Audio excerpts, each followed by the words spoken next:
Ito pa, anong meron? Anong meron? Amen? Kasi po noon, ang mga Pharisee, hindi po sila nakikipagkita kay Jesus publicly. Kasi it might jeopardize their position and reputation. Masisira po yung reputasyon nila as a Pharisee. Kasi diba, against sila nun kay Jesus sa kanilang teaching. But then, Nicodemus believed in Jesus, kaya pasikreto siya na nakipagkita kay Jesus because he is also hungry sa knowledge na manggagaling sa ating Panginoon. He believed. But he was just afraid that time na makita ng tao. Sa atin po ba, may takot pa rin tayo lumapit kay Jesus? May takot pa rin tayo? Natutulog ba tayo? Wala po. Ano po ang dahilan?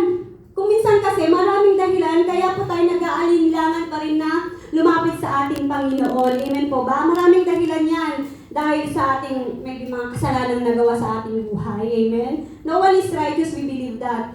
Pero dahil sa mga kasalanan na yun po yung nagpapahirap sa atin, yung nakakahiya na lumapit sa atin tayo sa ating Panginoon. Or maybe, yung mga kakilala natin hindi pa naniniwala sa ating Panginoon, maybe ayaw niya at ayaw tayong mapagtawanan nila. Kaya nahihiya tayong lumapit kay ating Panginoon. Pero kung ano man ang reason, tanggalin po natin. Because it is only in Jesus where we can find peace and safe place to hide. Kaya mga kapatid, we are so blessed na andito po tayong lahat. Marami-rami po tayong lahat. Praise God. We are so blessed na malaya po tayong sumasamba sa Kanya ngayong umaga na to. Dahil ang sabi nga po na nabasa ko, it is not our responsibility, it's not your responsibility to come and worship God. But it is our privilege. Amen. Can you say it? It is our privilege. It is our privilege. Dahil sa totoo lang mga kapatid, hindi tayo kawalan maski hindi tayo magpuri sa ating Panginoong Jesus. Dahil ang mga bato kayang magpuri sa ating Panginoon. Ang lahat ng creatures niya, pupurihin siya kahit hindi tayo magpuri. Amen. That's why we are so privileged na nandito tayo ngayon na sumasamba sa ating Panginoon. It's a privilege. Amen? Lalo na to know Him. Di ba? Nakilala natin ang ating Panginoon. And maging isang anak niya, matatawag na sons and daughters, wow, it's really a big privilege po sa atin. Amen? Amen. Dito po mabalik po tayo sa conversation dito between Jesus and Nicodemus. Amen? It is very important conversation dahil dito po natin natutunan yung teaching on spiritual rebirth. Anong spiritual rebirth? It is a foundational teaching on the concept of being born again or born of the Spirit. It highlights the spiritual transformation that is central to Christian faith and salvation. Dito din po natin nalaman sa verse 5, John 3, verse 5, na unless that no one comes, ito po, basahin natin, I assure you, unless someone is born of water and the Spirit, he cannot enter the kingdom of God. Dito po na natin nalaman to. Sino na po ang nabautismuhan dito? Amen. Ayos Baptized. lahat po tayo. Amen. Kung sino po yung mga hindi pa and considering themselves to be baptized, ay papay-schedule po ni Pastor yan kung kailan po ang availability. Amen. Siguro sa holiday. Malapit na po ba? Ngayon, tingnan po natin. Let us dig deeper sa salita ng ating Panginoon ngayong umagang ito sa John 3:16. Kung bakit sinabi na this sums up the gospel. Tingnan po natin, isa-isahin po natin bawat salita ng talatang ito. Amen? Makinig po tayong mabuti. Dahil dito po, malalaman natin ang mga hindi natin nababatid na nakapaloob sa talatang ito. Siguro memorize ko John 3:16 for God so loved the world, but hindi natin alam kung ano yung deeper meaning niya. So ito po, sasabihin ko po sa inyo, may 6 na nakapaloob po dito. And I want you to put it in your heart. And I want you to remember every word. Amen? Number 1, source. Pinanggalingan. Amen? In this, we see that the good news comes directly from the Source. Father, for God, diba? From the Father itself. Amen. It's the Father who created the whole universe. Ang talatang ito ay nanggaling mismo sa ating Panginoon. Amen? The Father, He is the source of this verse. And makikita po natin for God, yung sentiment niya, sentiment or yung feeling niya nung sinabi niya to. For God, so love. Amen? It's not only love. Okay na lang eh. For God, love. But no, there is so love. May intense yan. May intense. It is the greatest. Alam mo yun yung I love you so much. Di ba? Parang andun talaga yung very passionate, very intense na pagmamahal mo. Amen? Ganun po yung nararamdaman ng ating Panginoon noon. Na alam yung kahit na makasalanan tayo, pwede niya naman tayo, God can spite us or get angry to us dahil sa tayo ay makasalanan. But instead, He still chose to love us. Di ba sobrang dakilang pagmamahal na yan? In 1 John chapter 3 verse 1, ang sabi dito, look at how great a love the Father has given us that we should be called God's children. And we are. The reason the world does not know us is that it didn't know Him. Okay? So, napaka-lavish ang pagmamahal na yan ng ating Panginoon. Na tinawag niya tayong children of Love you. God. Sino ang mas may malaki pang pag-ibig kaysa sa pagmamahal na to ng ating Panginoon? May kilala ba kayo? Wala si Eva. Wala. Hindi po ba? Bakit? Ngayon, gaano kalawak ang pagmamahal na ibinibigay ng ating Panginoon na sa atin? Pangatlo, scope or space. Amen? For God so loved the world. Ganun po kalawak ang pagmamahal ng ating Panginoon. The whole world, He loves the whole world and all the people that is in it. Amen? Bata, matanda, maganda, pangit, pandak, matangkad, mahirap, mayaman, good or bad. Walang pong tinatanging ating Panginoon. Lahat, Amen. pantay-pantay ang pagmamahal niya sa ating lahat.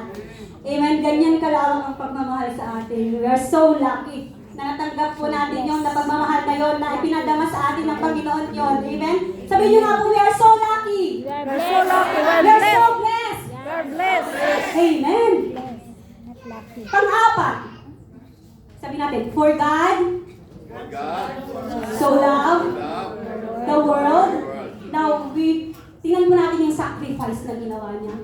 Anong kasunod doon sa talata na yun? For God so loved the world that He Forgive. gave His only begotten Son. Yun po yung sacrifice na ginawa ng ating Panginoon. This is the most greatest act of giving that anybody can do. Amen? May naisip ba tayo na mas dadakila pa dito sa pagmamahal na to? Ikaw, kaya mo bang ibigay ang anak mo para sa kaligtasan ko? Kaya mo, ate? Ako hindi ko kaya. Kahit mamatay ka pa dyan sa harapan ko, hindi ko ibibigay papat ang anak ko para lang mabuhay ka. Amen? Pero ang ating Diyos, ibinigay niya ang kanyang bugtong na anak. Ganyan po kadakila ang pagmamahal at ganyan po ka-unselfish ang ating Panginoon na isinakripisyo niya ang nag-iisa niyang anak. Imagine, kaya nyo yun? Hindi, di ba? Kung may pag-aari nga kayo, ayaw nyo i-share eh. Di ba? Sometimes you are very selfish pagdating sa sharing. But God is very unselfish. Napaka-laki ng sakripisyo ibinigay niya sa atin, para sa ating kaligtasan. Pang-lima, ulitin po natin. For God,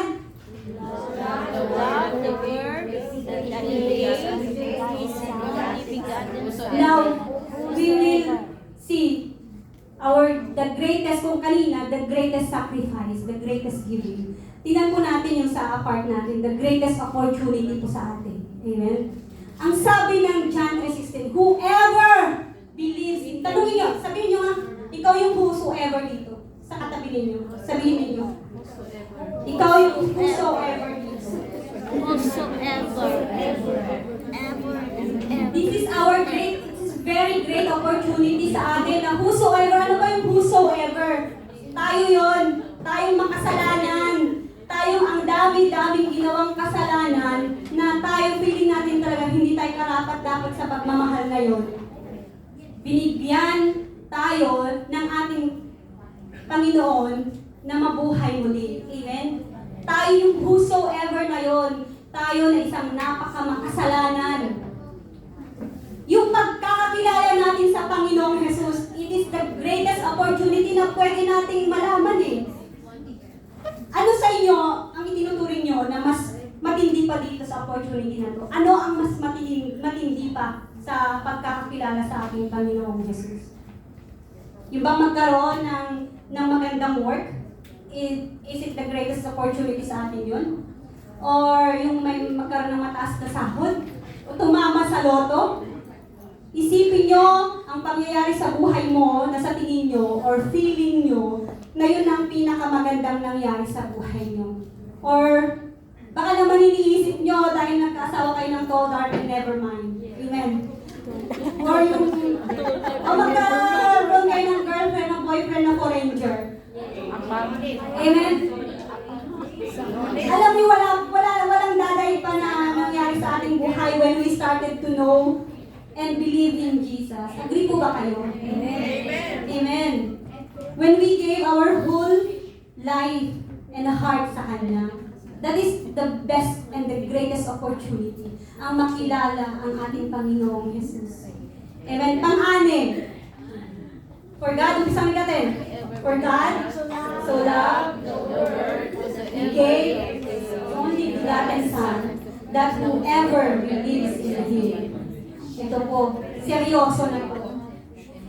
There is seriousness na po dito sa talatang ito. In this verse, makikita natin ang kaseryosohan na kung sino man ang sumampalataya kay Jesus shall not perish and have everlasting life. Amen? Gusto ba natin yung magkaroon ng everlasting life? Amen. Amen. Believing Jesus is our believing sa Kanya. Amen. Amen. He is the greatest deliverance po sa atin. His precious blood, the unblemished and perfect blood, was so perfect for offering. Amen? For our redemption against everlasting death. Wala na pong masihigit pa dito kasi nung mga times po, nung sa Old Testament, pag once na nagkasala po, pag gumawa po ng kasalanan ng tao, nag-offer sila ng unblemished na tupa, na kung ano-anong mga hayop na yan. Imagine, kung gano'n ang gagawin natin, wala nang hayop na matitira, puro i-offer na lang natin araw-araw, siguro oras-oras may nag-o-offer. Amen? But then God, because of His great love, gave and sacrificed His own Son para sa ating redemption. Because He is so perfect. Yung blood lamang po niya ang pinaka-perfect na offering at kabayaran sa ating kasalanan para sa ikaliligtas natin. Naniniwala po ba tayo dito? Amen. Amen. Dapat lang napaniwalaan natin. Napaka-great talaga ng kaya sobrang pag binabasa ninyo to, ang talata na to, pag-aaralan ninyo, pag-iisipin ninyo, alam mo yun yung it warms up your heart, it warms your heart na pag-aralan ito. Now, are we aware kung saan nga tayo nililigtas ng ating Panginoon? Amen. Are we aware? Parang hindi. Hindi tayo nililigtas sa ating 20 pesos na utang. Amen? Hindi tayo iniligtas sa mga pinagkakautangan natin dyan sa mga ulam na kinukuha natin kay Ate Ayin. Hindi po. Iniligtas po niya tayo sa ating walang hanggang kamatayan.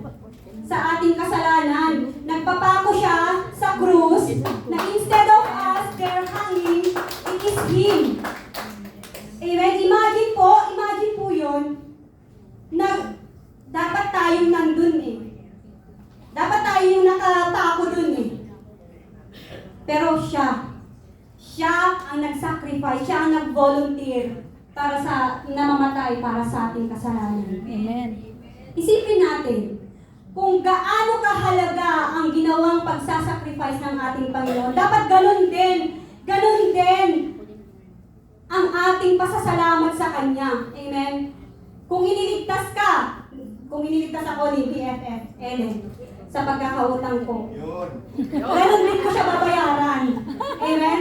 Kung babayaran niya yung utang ko this month, ganun din ang halaga ng babayad ko sa Kanya. Amen? Pero may tubo pa.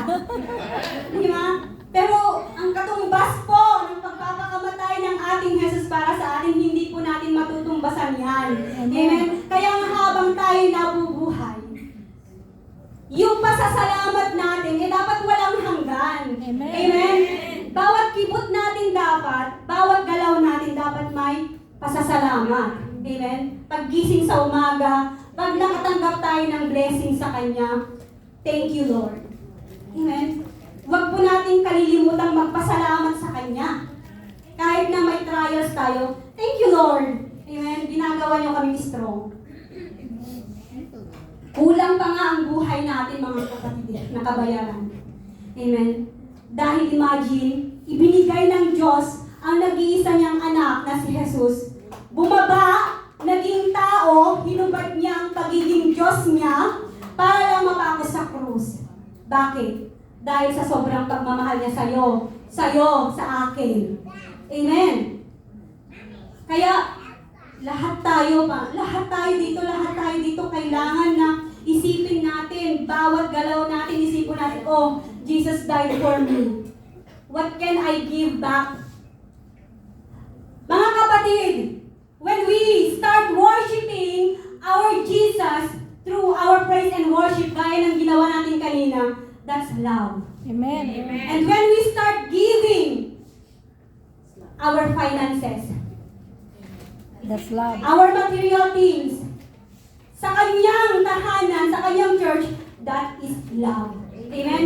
Paghanda na po natin patawarin ang mga nagkasala sa atin, that is called love. Amen? Lahat po ng hakbang gagawin natin, we have to think, and we have to think na naka-align ba ito sa ating Panginoon. Can I give glory? Can I give thanks sa ating Jesus pag gagawin ko ito? Yun dapat ang lagi natin isipin. Na dapat lagi natin isipin na isa-isip natin na kailangan I want to give back kahit pa paano. Di ba? Kahit pa paano, Lord. Tanungin natin ano ba ang pwede kong gawin para ipakita ko sa iyo ang matindi kong pasasalamat sa iyo. Ano ba ang pwede kong gawin sa aking kapwa? Ano ba ang pwede kong maitulong sa church? Amen? Para may pakita o may padama ang pasasalamat natin sa ating Panginoon. Amen. Ganun lang po. Napakahirap minsan, pero let's try our best para sa pagmamahal natin sa ating Panginoon.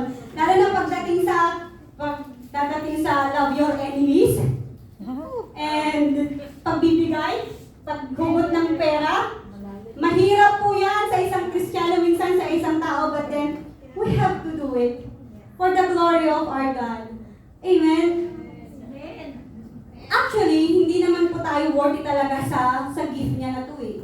Hindi po tayo worthy dahil kung iisipin, sobrang yung kasalanan natin abot langit. Amen? Sino ba dito ang mga walang kasalanan? Amen, lahat po tayo. Lahat po tayo, but actually, but sabi nga sa Ephesians chapter 2, verse 8 to 9, sabi dito, for by grace you are saved through faith. This is not from yourselves, but it is God's gift. Amen? Not from works, so that no one can boast. See? For it is by grace na nasave tayo. For it is by grace na iniligtas niya tayo. Hindi po dahil sa kakayanan natin. Amen. Hindi po dahil matalino tayo. Hindi po dahil mayaman tayo. Hindi po sa ganon. It is because of His grace. Amen. What is grace? Ito yung hindi po tayo deserve sa gift na to, pero ibinigay sa atin. Amen. Hindi po tayo karapat-dapat, pero binigay niya sa atin. That is grace. Amen?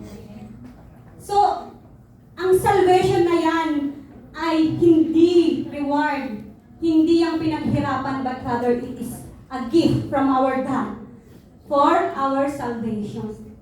Makikita natin sa Romans chapter 6, verse 23. Sabi dito sa Romans 6, "For the wages of sin is death, but the gift of God is eternal life in Christ Jesus our God." Amen. So, kung babasahin po natin ito, napakaklaro na kung, pag ang kabayaran ng kasalanan is death. Amen. Pero, sinakripisyo ng ating Panginoong Jesus ang kanyang sarili to save us from this eternal death. Amen. Ito yung gift na, the greatest gift na matatanggap natin. Wala nang hihigit pa dito.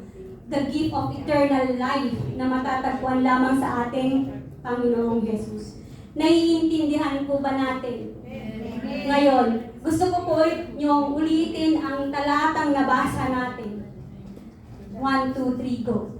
For God so loved the world that He gave His only begotten Son, that whosoever believes in Him will not perish but have eternal life. Amen. Now, naiintindihan po natin ang bawat talata na nakapaloob dito. Amen. Amen. Maraming salamat at naintindihan. Isinapuso niyo rin po ba? Amen. O pumasok sa isang tenga at lumabas sa kabilang tenga. So paano natin ngayon susuklian ang kadakilahan ng pagmamahal niya na to? Yan ang tanong. Ang sabi dito, if you obey me, you have to obey my command. And if you love me, you have to obey my commands. Amen? Mga kapatid, by simply following, there are so many commandments sa Bible, but Jesus sums up in these 2 commandments na matatagpuan sa Matthew chapter 22, verse 37 to 39. Basahin po natin ang commandment na to. He said to him, "Love the Lord your God with all your heart, with all your soul, and with all your mind. This is the greatest and most important commandment. The second is like, love your neighbor as yourself." Amen. Do we follow these 2? Minsan. Amen. Magsalba yung kapitbahay, mahirap nang sundin. Amen. Pag nagbigay na ang Lord ng trials, ang hirap nang sundin. Amen. Pag pinali na tayo ng ating Panginoon, ang hirap nang sundin.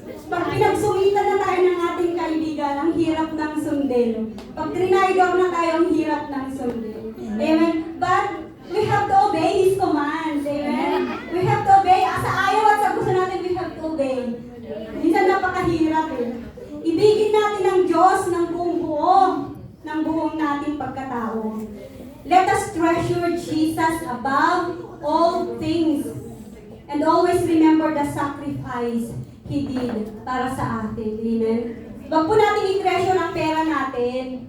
Huwag po natin gawing nauunang pera sa ating Panginoon. Amen. But we have to treasure God above all things. Amen. Hindi yung pera, family, God. No.